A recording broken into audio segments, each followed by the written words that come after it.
I love the uni knot. I trust the uni knot. But when I'm wade fishing with a 32nd ounce jig head on 20-pound fluorocarbon, I don't use it.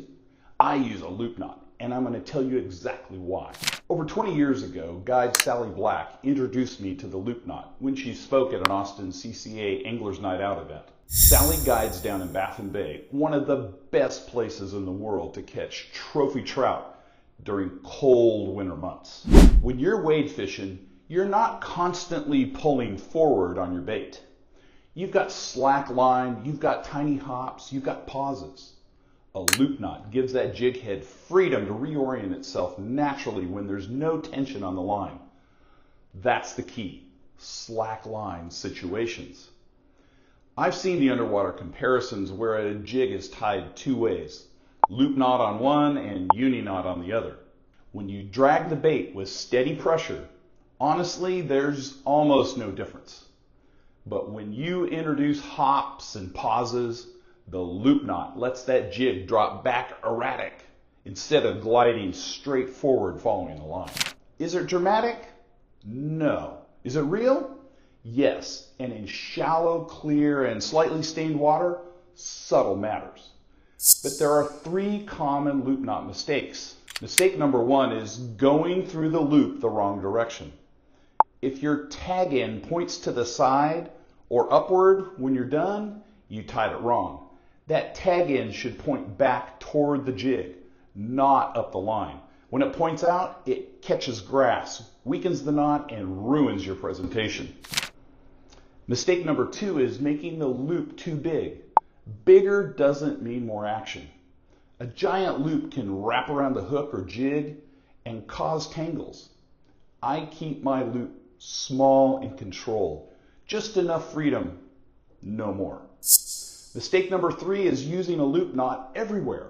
This is not an all-purpose knot. Loop knots trade strength for movement. If I'm fishing heavy cover, pulling hard, or boat fishing with constant pressure, I'm tying a uni knot.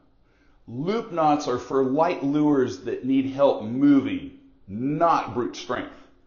When I specifically use it, well, that's simple.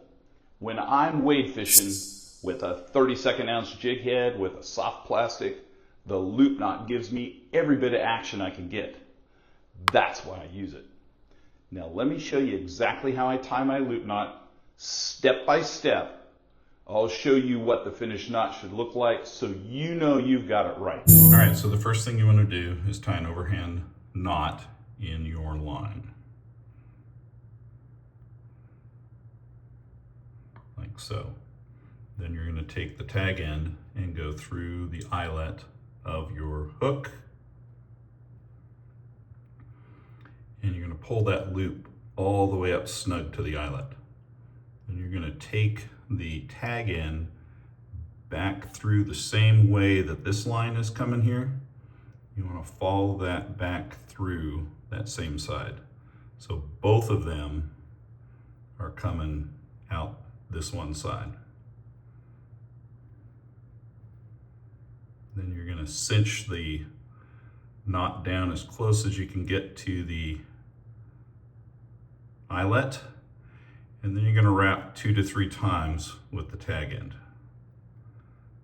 I'm going to do 2 tags there. All right, so now you see where the lines are coming back through. You want to follow those lines back through with your tag end, and that will enable that tag end line to point back toward your eyelet when you cinch it down. So now we're going to cinch it down, and you see the line is pointing back toward the eyelet.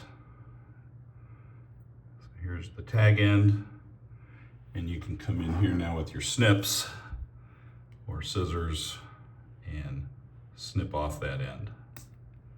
And now you can see where that tag end is pointing back toward the eyelet. If you want to see the video on how to tie the uni knot, watch that video here. And if you want to see why I don't use the FG knot anymore and I use the Albright knot, watch that video here.